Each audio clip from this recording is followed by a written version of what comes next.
I threw a party to celebrate selling my company for 17,000. As they were doing a slow dance, the restaurant security guard said, "I saw your son put something in your juice." I quietly got up and left. But 30 minutes later, when you build something from scratch, it becomes more than just a business. It becomes a piece of your soul. For me, that something was Aurora Interiors, a small design company I started in my garage 22 years ago when my son Ethan was barely 6. Back then it was just me, a few catalog samples, and a dream I was too tired to even say out loud. I was a single mother. My husband, Mark, had passed away when Ethan was 3. The years that followed were hard, really hard, but they were also what made me strong. I worked late nights, missed birthdays, and lived off instant noodles while designing luxury living rooms for people who didn't even know my name. But last month, something incredible happened. A corporate investor bought my company for $17 million. I could finally breathe. For the first time in 2 decades, I felt free. So I did something I'd never done before. I decided to throw a party. Not for clients or business partners, but for family. My son Ethan, his wife Emily, my sister Grace, my best friend Nora, and a few others who'd seen me through the storm. The restaurant was an elegant Italian place overlooking the river, soft piano music, candlelight on every table, and a view that made you forget the world existed beyond those glass windows. I arrived early, as always. The staff had already set up the reserved area with silverware gleaming and champagne chilled on ice. My heart swelled when I saw the sign. "Congratulations, Mrs. Collins." For once, the name didn't feel heavy, it felt earned. When everyone arrived, there was laughter. Real loud. From the belly laughter that I hadn't heard from Ethan in years. He'd changed so much since marrying Emily. Once my sweet, curious little boy, now a man in his 30s, ambitious, a bit distant, always checking his phone. Emily, on the other hand, was perfect. Too perfect. Always polished, always smiling. But her eyes had that cold, assessing gleam that made me feel like every word I said was being measured for weakness. Still, I wanted peace. I wanted joy. "Everyone," I said, standing and raising my glass, "thank you for being here. For believing in me when even I didn't. This," I pointed to the champagne bottle, "this isn't about the money. It's about survival. It's about starting from nothing and proving to yourself that you can still become something." Everyone clapped. Ethan smiled faintly. Emily leaned her head on his shoulder, a gesture that looked affectionate but somehow rehearsed. The waiter came by and poured champagne into each glass, except mine. I smiled at him and said, "No champagne for me, thank you. I'll stick with my juice." My old habits die hard. I stopped drinking after Mark died. It clouded my focus, and I'd promised myself never to touch alcohol again. The waiter nodded, setting a tall glass of fresh orange juice in front of me. As the evening went on, the atmosphere softened. People began dancing near the corner where the live pianist played a slow melody. Ethan took Emily's hand, and they moved gracefully to the rhythm, swaying, whispering, smiling like newlyweds. I sat there, sipping my juice, watching them. For a moment, I felt proud of the life I'd built, proud of the son I'd raised. Until a voice from behind broke the calm. It was the restaurant's security guard, a tall man in his 40s with a calm but serious look on his face. He leaned down slightly and said quietly, "Mom, I'm sorry to disturb you, but I just saw your son put something in your drink." The words hit like ice water. I blinked. "Excuse me," he hesitated. "I'm not sure what it was, but I was watching from the camera near the bar. He took something from his pocket and dropped it into your juice when you turned to speak to the waitress." My fingers went cold around the glass. My throat dried. The piano music kept playing, sweet, soft, and oblivious. My eyes flicked toward Ethan. He was still dancing, smiling, laughing with his wife like everything was fine. I didn't say a word. I didn't make a scene. I just quietly got up, smiled faintly, and whispered to the waiter, "Could you please wrap up the dessert? I'll be right back." I left my jacket behind and walked out through the restaurant's side door, my heart pounding so hard it echoed in my ears. Outside, the night air felt heavy, Cold, I leaned against my car, breathing in short, shaky bursts. The guard followed me out, his voice low. Do you want me to call the police? Ma'am, I shook my head slowly. No, not yet, because part of me, the mother part, refused to believe it. My son, the boy I'd raised alone, who'd seen me struggle, who'd cried in my arms when his father died. No, there had to be an explanation. But deep inside, I knew something had been wrong for a long time. I sat in my car for a long time, staring at my hands on the steering wheel. They were trembling, not from cold, but from fear. A strange, suffocating kind of fear, the kind that doesn't come from danger, but from truth trying to surface. For 20 years, I had built everything for Ethan. Every late night, every contract I signed, every tear I wiped away. It was all for him. So why would he try to hurt me? I replayed the guard's words again and again. Tor, I saw your son put something in your juice. No, I told myself. It had to be a misunderstanding. Maybe he dropped a vitamin, a piece of ice, anything. But then, the guard had said he saw it clearly on camera. The word camera echoed in my mind like a heartbeat. I turned to him. You said there's a camera, right? He nodded. Yes, ma'am. Right above the bar. It records everything. Can you show me? He hesitated. I could get in trouble for that, but he looked at me, saw the panic in my eyes, and nodded. Follow me. Inside the security office, the room was dimly lit with a dozen small screens. He pulled up the footage from 10 minutes earlier, and there it was, me, sitting at the table, laughing with my sister. Ethan, walking past my seat toward the bar. He pulled something from his pocket. A tiny packet. He looked around, quick, nervous, and then he poured it into my glass of juice. He didn't stir it, just dropped it in and walked away, glancing once at me. My breath hitched. My knees went weak. The guard paused the video, his voice gentle. You see it, ma'am. I nodded. Slowly. Tears blurred my vision. Thank you, I whispered. Please don't say anything yet. I just need to understand. I got into my car and started driving aimlessly through the city lights, the roads glowing gold and white through my tears. My thoughts spiraled. Maybe he's in trouble. Maybe someone blackmailed him. Maybe Emily. My hands clenched around the steering wheel. Emily. There had always been something about her that didn't sit right. The way she looked at me when I spoke. The way she subtly dismissed my stories. Corrected Ethan when he called me mom, instead of mother. The way she once said, You've worked so hard. You deserve to rest now, with a tone that sounded less like love and more like ownership. But I ignored all of it, because I loved Ethan too much to see it. My mind drifted back to the last time Ethan and I had truly talked, really talked. It was 2 years ago on his birthday. I'd surprised him with a check for the $250,000 to help him buy a house. He'd looked at it for a long moment before saying quietly, So that's all you can do. I'd laughed, thinking he was joking. That's a lot, Ethan. But he hadn't laughed back. He'd said, Twa? You've got millions in the company, Mom. You keep acting like we're poor. That was the moment I first realized somewhere along the line, love had turned into resentment, and my success had become his burden. My phone buzzed on the seat beside me. It was Ethan. For a second, I didn't want to answer, but curiosity, or maybe maternal instinct, made me swipe the screen. Mom, where did you go? His voice was calm, maybe too calm. I wasn't feeling well, I said carefully. Just needed some air. Oh, he said.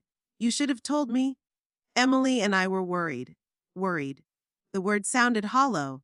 I'm fine, I replied. Don't wait for me. Are you sure? Yes. Enjoy the party. I hung up before my voice could crack.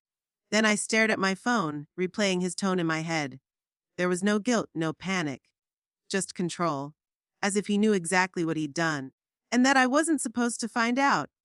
I pulled over near a park, the kind with tall lamps and benches half buried in fallen leaves. It was quiet there, the kind of quiet that lets your thoughts echo. I realized something then. If my own son had planned to hurt me, I needed to know why. But confronting him right away wouldn't give me the truth. People lie when cornered. So I made a choice. I'd go home, act as if nothing had happened, and find out what he was after. Money, control, something deeper. Because in my gut, I knew. This wasn't just about 17 million. It was about everything that came before. That night, I didn't sleep. I sat in my living room, staring at the faint reflection of myself in the dark window. The city lights flickered behind me, but all I could see were Ethan's hands on that glass of juice, the gentle drop of powder, the calmness on his face, the complete lack of hesitation. I tried to remember the last time he'd looked at me with real warmth. Maybe 5 years ago. 6? Before Emily came into the picture, before the company got big enough to draw attention, before money became the measure of love. At 3 a.m., I made tea. The sound of the boiling water filled the silence, and something in me hardened.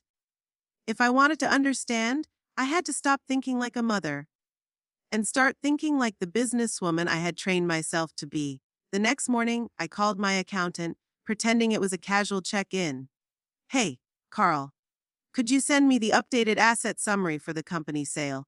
He hesitated. Didn't Ethan already request that yesterday? My stomach tightened. Ethan? Yes.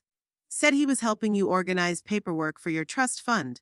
I thanked him, hung up, and sat down slowly. Trust fund, I'd never discussed one. That meant Ethan was already moving money, or trying to. Without me knowing, I checked my email. Sure enough, there were unread notifications from the investment firm. Documents I hadn't authorized, transfers I hadn't initiated, and all the contact details had been changed to Ethan's address. I drove to my bank that afternoon, my heart pounding the entire way. The manager, Mr. Daniels, greeted me with his usual professional smile. Congratulations on the sale, Mrs. Collins. How can I help you? I need to freeze all pending transfers, I said, my voice steady but sharp. Immediately. Oh, of course. But, you're aware that your son has power of attorney on one of the accounts. What? He turned his screen toward me. There it was, a signature that looked exactly like mine, but wasn't my name, my handwriting, my betrayal. I felt a chill spread through me. When was this added? 3 weeks ago, he said. Your assistant dropped off the paperwork. My assistant, the one Ethan had recommended. When I got home, I opened my laptop and went through my emails from that assistant. Her name was Marla. Buried in a thread of routine updates was one that made my hands shake. Trifrumly. Marla to Ethan Collins, subject own. She signed the updated authorization. She signed. Except I never had. They had forged my signature. And if the sale money had gone through, Ethan could have legally emptied it before I even realized what happened. I pushed back from my desk, my pulse racing. So that's why he wanted me gone. Not dead, incapacitated. If that powder had worked, I'd have been hospitalized, unconscious, maybe worsey, and Ethan would have had full control of my accounts. I felt sick. I was pacing the kitchen when my phone rang again. Ethan. I hesitated, then answered. Mom, can I come by? Sure, I said quietly. An hour later, his car pulled up. He came in smiling, holding flowers for you. To celebrate? I forced a smile. How thoughtful. He sat looking around. You left early last night? Everything okay? Perfectly? I said. I watched the recording from the restaurant. His face froze for half a second, subtle but enough. Then he chuckled. Recording. You mean the photos the staff took? No, I said slowly. The security footage? Silence. Ethan looked down at his hands. When he finally spoke, his voice was tight. You don't understand, Mom. Then help me. He stood pacing. I wasn't gonna hurt you. Then what was it? I demanded. He stopped, jaw clenched. A sedative. Just something to make you sleep for a while? My breath caught. Why? Because you were about to ruin everything. He began to explain. Fast, nervous, defensive. He'd invested in a side business with Emily's brother, using borrowed money. When the company deal went through, he'd assumed I'd give him a large share. When I didn't, he panicked. I needed time to move some money around before you noticed, he said. Emily said if you were resting for a few days, it would give us time to fix it. Fix it? I whispered. You were going to drug your own mother to buy time. He looked at me with glassy eyes. I wasn't thinking straight. Emily said it would wear off in a few hours. You wouldn't even remember? Stop. The room felt smaller. The air felt poisoned. I saw flashes. Ethan as a child, with chocolate on his chin. Ethan helping me carry furniture when we were broke. Ethan crying at his father's grave. And now this. For a long moment, I said nothing. Then I whispered, "Get out." He froze. "Mom?" "Out." He left the flowers on the counter. They smelled sweet, sickly fake. When the door closed, I sank to the floor. I didn't cry. Not yet. Because there was still one more person in this story. Emily. And something told me she was the real architect. That night, I sat in the dark again. No lights, no sound, just the ticking of the old clock on my wall. I didn't know whether to feel grief or rage. All I knew was that something inside me had died, something called trust. Ethan's confession kept echoing in my head. Tor. Emily said it would wear off in a few hours. Emily said. Every word, every excuse led back to her. I realized then that I'd been fighting the wrong battle. Ethan might have been the one who dropped the powder, but Emily was the one who had handed it to him. And if she was capable of that, what else was she capable of? The next morning, I drove to Ethan and Emily's house. Not to confront them, not yet, but to see what I could find. I still had a spare key. The same one Ethan had given me 2 years ago and probably forgotten about. Their home was beautiful, sleek, modern, decorated in pale colors that felt cold, like a showroom instead of a home. Emily's touch was everywhere: white lilies on the counter, a framed quote that said, "Family is loyalty." I almost laughed at that. I went to Ethan's study first. The drawers were neatly organized, too neat for his usual messy self. Then I saw it, a small silver USB drive tucked behind a row of books. Something told me to take it. I slipped it into my purse and left quietly. Locking the door behind me at home, I plugged the drive into my laptop. Inside were dozens of folders labeled with dates and names. But one stood out: Aurora transfers. But my heart sank as I opened it. Emails. Dozens of them. Between Emily and an unknown contact. For Emily, once the sedative is done, will have full access by morning. Unknown, make sure she signs before then. Emily, don't worry. Ethan trusts me completely. And then another line that made my blood run cold. Detour Emily. Once she's out of the way, the rest is ours. Out of the way. It wasn't just about the money. It was about removing me entirely, from the business, from my assets, from their lives. Tears burned in my eyes, but I forced myself to stay calm. Every instinct screamed to go to the police right away, but I knew how manipulative Emily was. She'd twist everything, make it look like I was losing my mind. So instead I copied everything from the USB onto my computer. Every email, every message, every file. And then I called someone I hadn't spoken to in years. Nora, my oldest friend. She was the one person who'd known me before success, before the company, before life had hardened me. When she picked up, her voice was warm and soft. Jennifer, what's wrong? I couldn't hold it anymore. It's Ethan and Emily. They tried to drug me. She was silent for a moment, then whispered, "Come over." At Nora's kitchen table, I showed her everything. The footage, the forged signatures, the emails. She didn't say a word for the first few minutes. Then she exhaled. "Jennifer, I need to tell you something, and you might not like it." My heart skipped. "What?" "Emily's been meeting with an investor.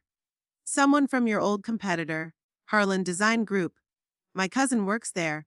She said Emily came in a few months ago, claiming she was your business partner." I froze. "My business partner?" Nora nodded. "She was trying to sell your design rights before the company deal even happened." And my world tilted. It all made sense now. The dinners Emily insisted Ethan attend. The private calls, the way she kept pushing me to retire early. She wasn't just greedy. She was building her own empire. From the ashes of mine. That night, I didn't cry. I didn't scream. I just planned. Because if Emily thought she could poison me, forge my signature, and steal my life's work, then she clearly didn't know who I was anymore. I called my lawyer the next morning. We filed immediate fraud and forgery reports, quietly, under confidentiality clauses. Then I asked the restaurant for a copy of the full video footage. Every second, every angle. By noon, I had everything.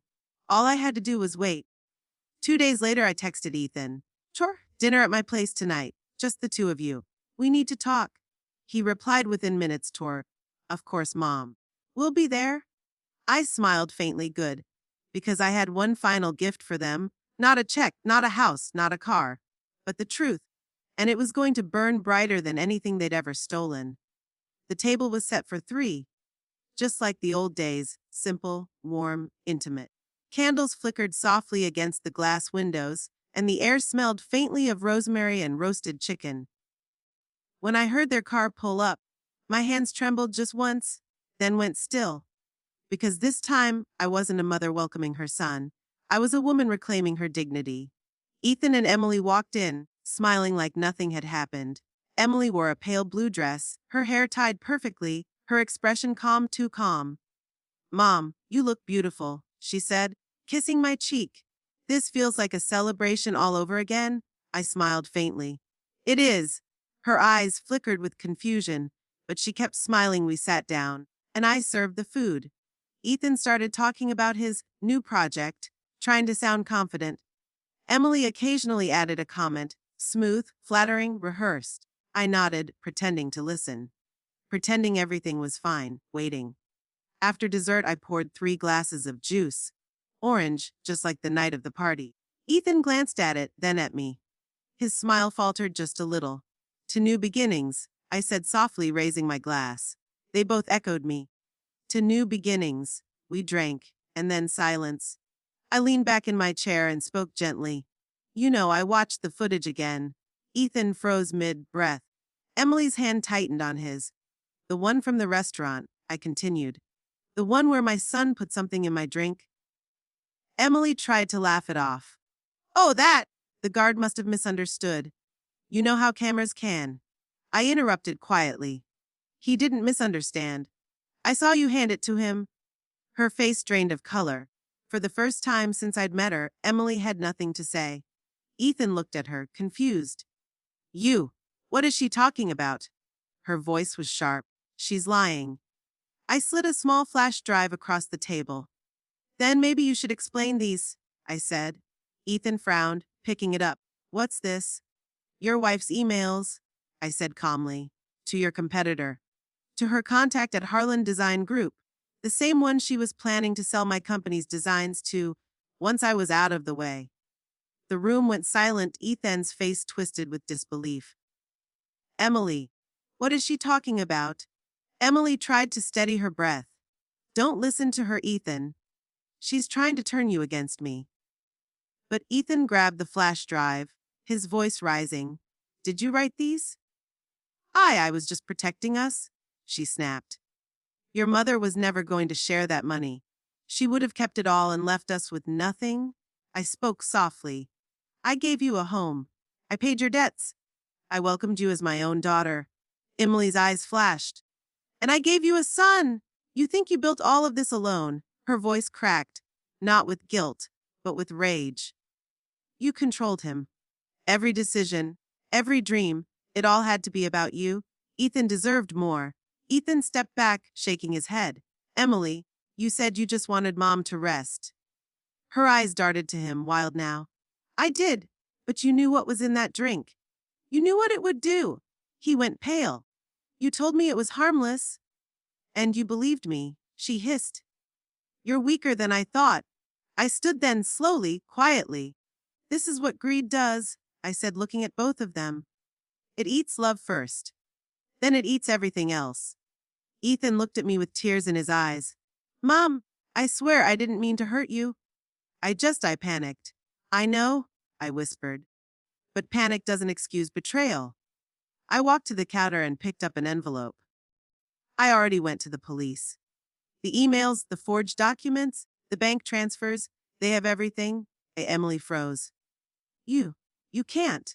I can, I said softly. And I did. For the first time, she looked scared.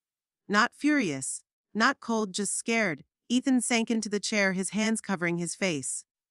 Emily backed away, her voice trembling. You don't understand, Jennifer. I did this for us. You were never going to step aside. I looked at her, really looked. And what I saw wasn't a villain. It was someone broken by envy, twisted by greed. But pity doesn't erase damage. You should go, I said quiet. Ethan hesitated at the door, looking back at me like a child again. I'm sorry, Mom. I nodded, my voice steady. I know. But being sorry doesn't undo what you did. He looked like he wanted to say more, but didn't. They left together, though they walked apart. When the door closed, I finally let my shoulders drop. The house was silent again, but this time it wasn't loneliness, it was peace. Because I had chosen myself. After years of choosing everyone else, I finally chose me. The next morning, the sunlight felt different, softer, warmer, like the world had taken a deep breath with me. I poured myself a cup of coffee and looked out the window. The same one where I'd once watched Ethan play as a little boy. He used to run across that lawn with a paper airplane, laughing every time it crashed. I smiled faintly. He always thought he could make it fly farther the next time. Maybe that's what I hoped for too. That someday we'd fly again. But some things never take off the same way. By noon, the police had called. They'd found enough evidence in Emily's accounts. The wire transfers, the poison purchase receipts, the deleted messages. She confessed, half crying, half angry. She blamed the pressure, the greed, the idea that she was never enough. Ethan wasn't charged. But guilt is its own sentence. He left the city a week later, saying he needed to start over. He didn't say goodbye. And I didn't chase him. Because sometimes love means letting go, even when it breaks you. The house stayed silent for days.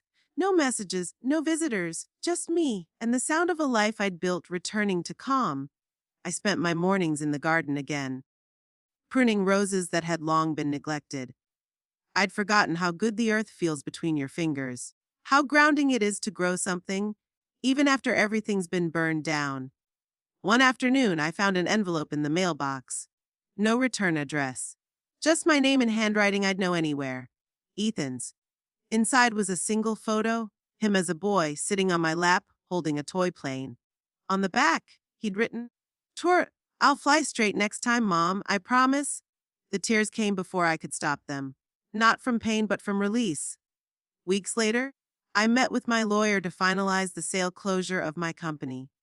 He handed me a new folder and said quietly, "Before you go, there's one more thing." Inside was a letter from the buyer. Apparently, someone had anonymously donated $500,000 to a foundation. In my name, the foundation, a shelter for women rebuilding their lives after family betrayal and financial manipulation. The donor, no name, just a single line, "Tor, for the woman who taught me what strength really means." I smiled through tears, because I knew exactly who it was. And maybe, just maybe, that was his way of keeping his promise, to fly straight this time. That night, I sat by the fireplace, the photo of Ethan and me beside the candle. The flames danced gently, like a heartbeat, steady, alive. I thought about everything I'd lost and everything I'd gained. Peace, clarity, freedom. Sometimes life takes everything from you, not to punish you, but to strip away what's false so you can see what was real all along. Family isn't always blood. Love isn't always safe. And trusted trust must be earned, not assumed. 24950 final lines fade out as the firelight faded. I whispered softly into the quiet. I'm not broken. I'm just beginning again. And somewhere, far away, maybe in another city, a son looked at an old photo of his mother and whispered back, "So am I."